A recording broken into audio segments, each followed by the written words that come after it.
Welcome to the Holly Hibbard Show. I'm Holly, executive coach and corporate relationship consultant.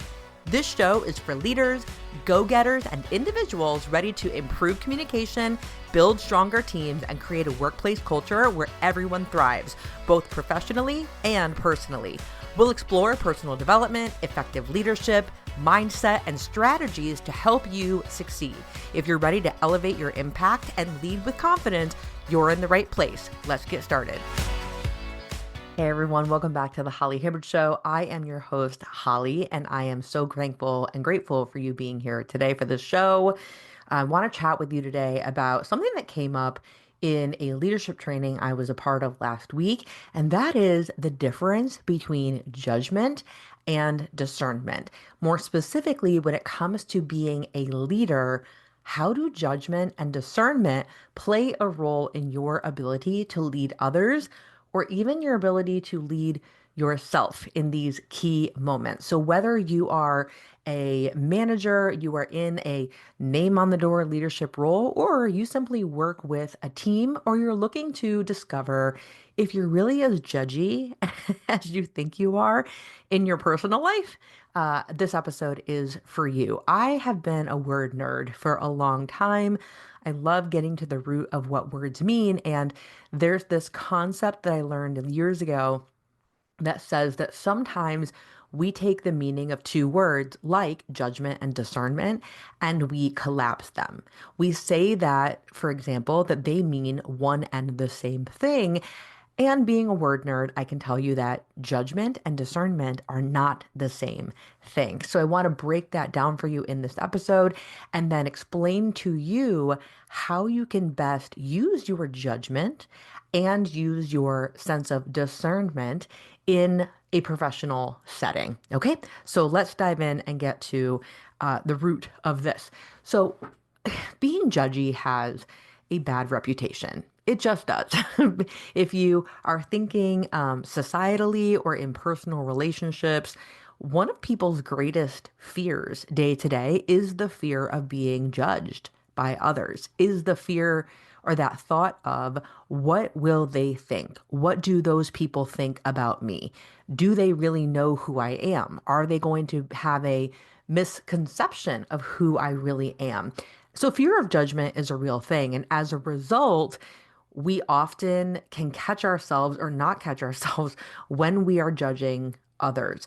Now, let's go back even further. Let's forget about today's society for a second. Judgment is so necessary. How many times have we heard you need to make the judgment call? Well, back if we think prehistorically, judging things, making that call was life or death. It was a matter of survival. It was deciding if we were going to eat this or that, if we were going to set up camp here or there, because it meant that the likelihood of your survival increased or decreased. That is the weight of what a judgment or a judgment call can feel like. And if you're in a position where you need to be making decisions, which I imagine all of you are, because who isn't in a position of some kind where we have to make decisions? Making that judgment call can feel like a lot. There can be a lot of pressure associated with it. And then when you combine that with what I just mentioned, this societal conversation that being judgy is bad, it contradicts itself, right? What am I supposed to do? Am I supposed to make the judgment call, make that life-threatening, possibly life-threatening decision in the moment to make sure that we survive this or get through this and have the most success? Or am I supposed to appease everyone and not be super judgy? And that's where the confusion, the collapsing of those two words, judgment and discernment, that's where it's happening. So when we're thinking back to the word, let's go to discernment first. If I go back prehistorically and I think about, wow, this situation really is a matter of survival. Discernment is based on data. Discernment is based on the facts. It is black and white. It is what you are seeing with your eyes, and it's how you describe things literally. Okay. So if you see a zebra and you say the zebra is black and white, that is an actual fact. It is undeniable. It's not arguable, like you get it or inarguable. And you can, it's just validated, okay, by data and information.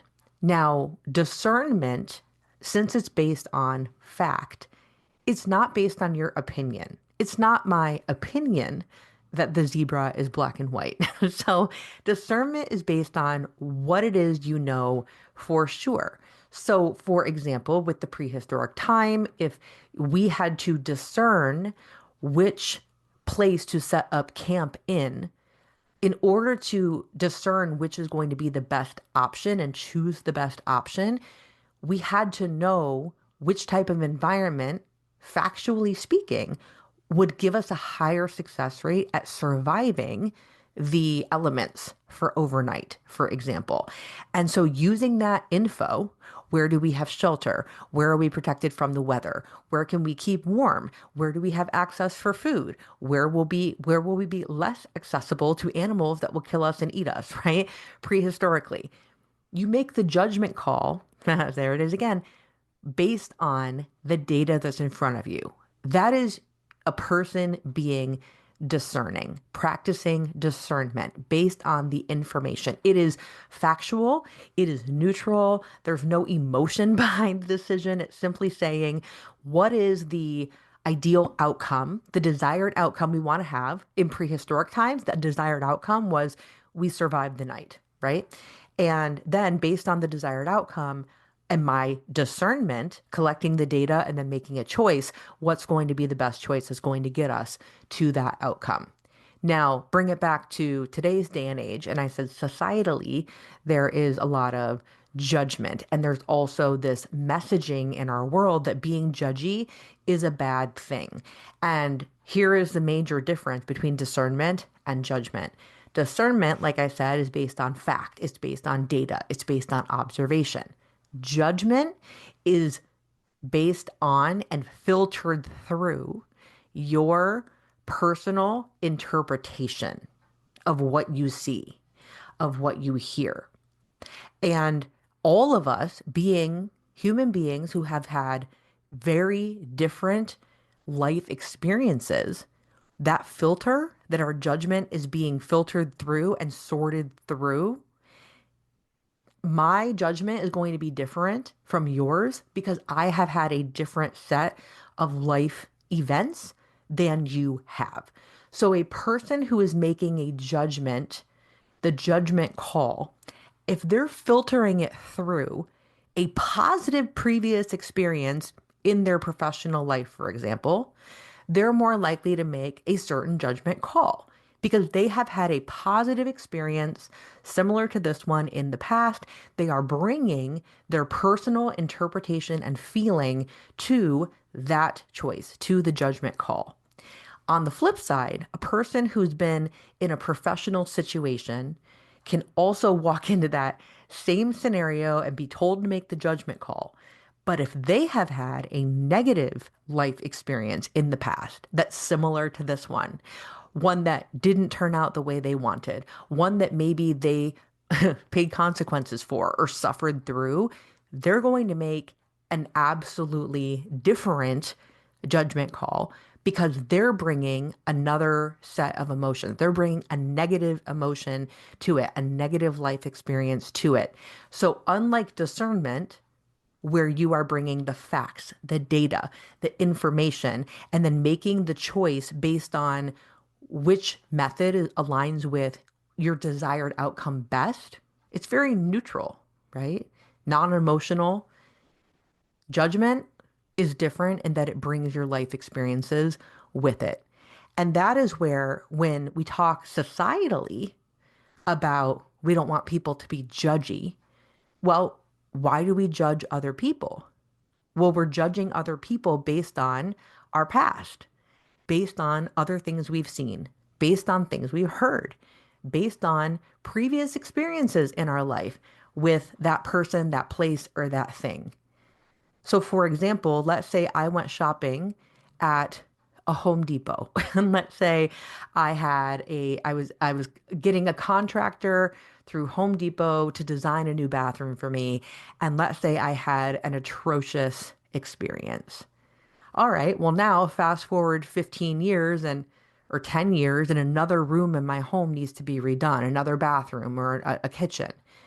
Am I going to go back to that Home Depot? No. Am I going to go back to another Home Depot store? Very likely not, because my judgment, my final call is going to be based on my previous experience, and there's really no way to undo that. Now, if I was basing it on discernment, do I use this company or not? Then maybe I try to take it back to the black and white. And I think to myself, okay, I want to get this bathroom redone. That's the project. This is the budget that I am in. This is the final outcome I would like. And which vendor, which store, which contractor, right, has the ability to deliver that product within this budget, in this time frame, using the materials that I want. Now I'm taking something that used to be a highly charged, highly emotionally charged event, a poor experience in the past, and now I'm flipping from judgment into discernment. So in the workplace, when you are in a decision-making position and you are asked to make a judgment call, this is something that I've coached so many business owners and managers on. If you, let's say you have to let somebody go, or let's say you need to make the choice whether this person should be let go or this person should be kept on the team, regardless of their role. Oftentimes, there can be so many emotions that creep up in that decision. You might think to yourself, well, they did all these positive things. They played this integral role in this project. And remember that one time they went above and beyond and made this thing happen? Yeah, all the positive emotional experiences are going to come to light. And then all the negative emotional experiences will come to light as well. You know, you begin to think of all the times that they were late to a meeting, or they showed up unprepared for a presentation, or their communication was lacking detail, or was late, or was missing altogether, and it led to a poor customer or client experience. So you're bringing the emotional charge with it. How did you as a decision maker feel when they were doing well and thriving and going above and beyond? And also, how did you as a decision maker feel when they were slacking and not showing up the way that you thought that they should or that they were expected to? That's the emotion that's behind it. So especially in some of the corporate cultures that I've been a guide to, it can be very conflicting because you can really, this person might even have way more positives than they do negative, but the one negative may really outweigh it. Or let's say you love the person, but they're just not that great at that role. Maybe they're better cut out for something different. It can be gut wrenching to make that choice to let this person go. So this is where, when we notice we're judging while trying to make this decision to keep the person on or let them go, this is where we need to switch from judgment to discernment. How can we take the info about this person and neutralize it and make it as black and white and fact-based as possible? And one of two things will happen here.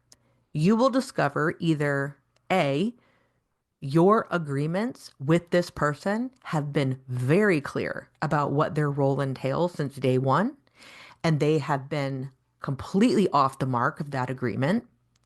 Or you will discover, B, that you do not have clear agreements with this person and you're having a really difficult time explaining in a neutral way that they didn't show up in the role the way that you wanted them to. And you're catching that it's on you because you weren't that clear in describing to them in the first place what their exact role is, what the measure or metric of success in their role is.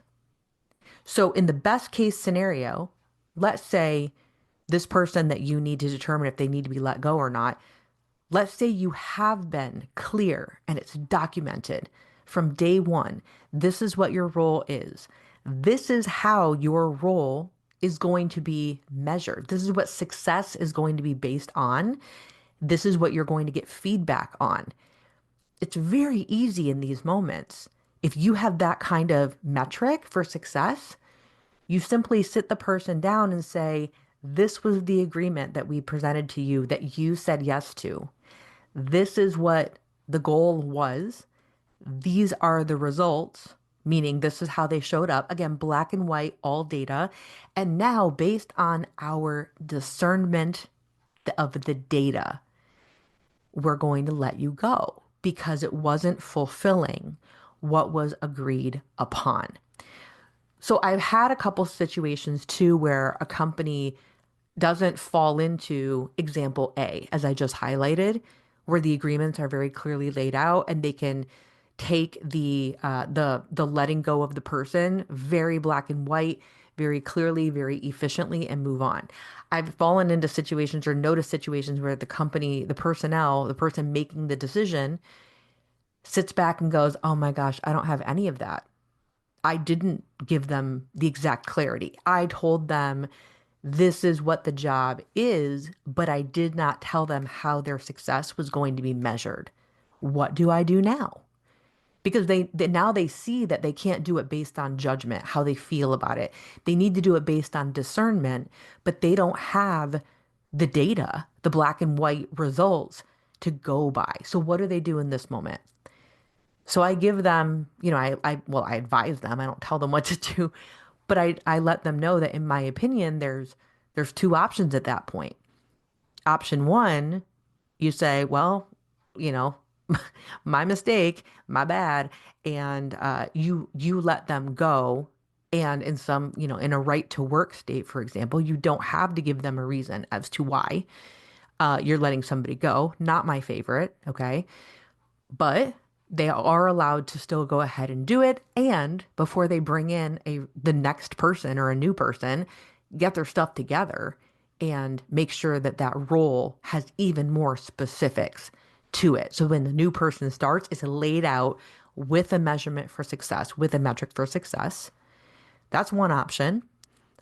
Or the second option is instead of letting that person go immediately, you sit them down and you admit to, all right, listen, let's be fully full disclosure. We're debating about, to have you here, to let you go.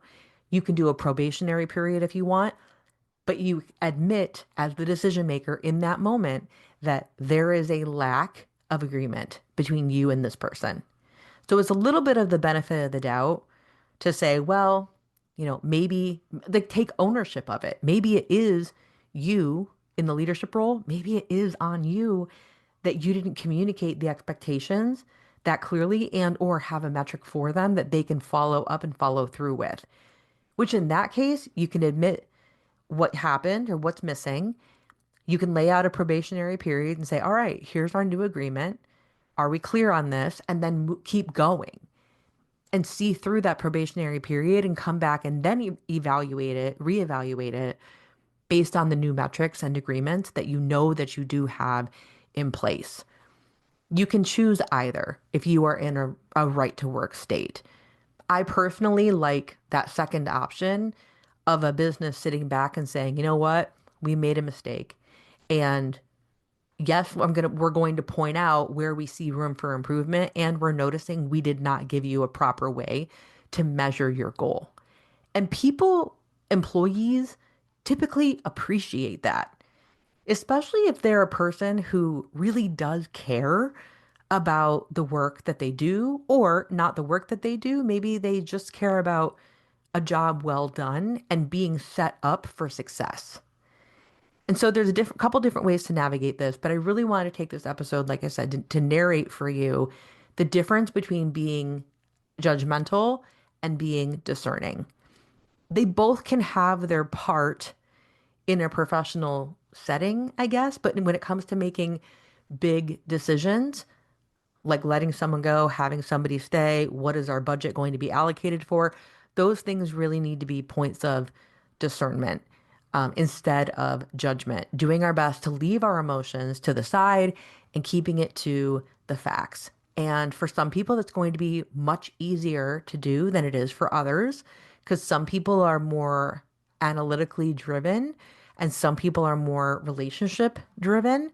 And that can impact how we show up in our workplace.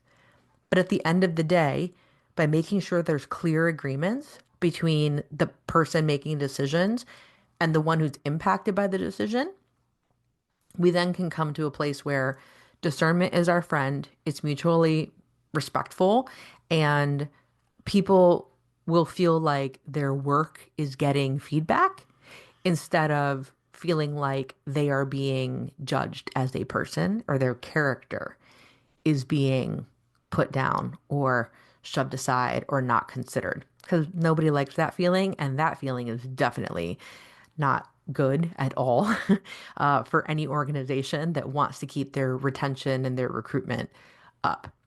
I hope this episode was supportive for you. Like I said, I am a word nerd. I love looking at the differences between things like this. I'd love to hear your thoughts. Where do you notice in your place of work or in your professional situation, where do you see you could practice discernment more regularly than you are practicing judgment? We are all judgmental people. Nothing wrong with that, but we've got to know when to put it in play and when to set it aside and flip to discernment instead. I hope this makes you a better leader in hearing this today. I hope this allows you to show up for people the way that you want to show up for people, in a way that they feel seen and understood and respected. I hope this helps your organization to thrive even more. And that's all I have for you for today. So until next time, I will talk to you next time. Thank you for listening. I'm giving you a virtual high five for prioritizing your personal growth. If you enjoyed today's episode, I'd be so grateful if you could take a moment and leave a 5-star review on Apple Podcasts. Share the show with friends and family, or snap a screenshot of this episode and tag me on Instagram at @HollyHibbard. You are not alone on this journey, my friend. I'm always here cheering you on. So until next time, stay curious, stay encouraged, and keep empowering yourself. You are doing better than you know.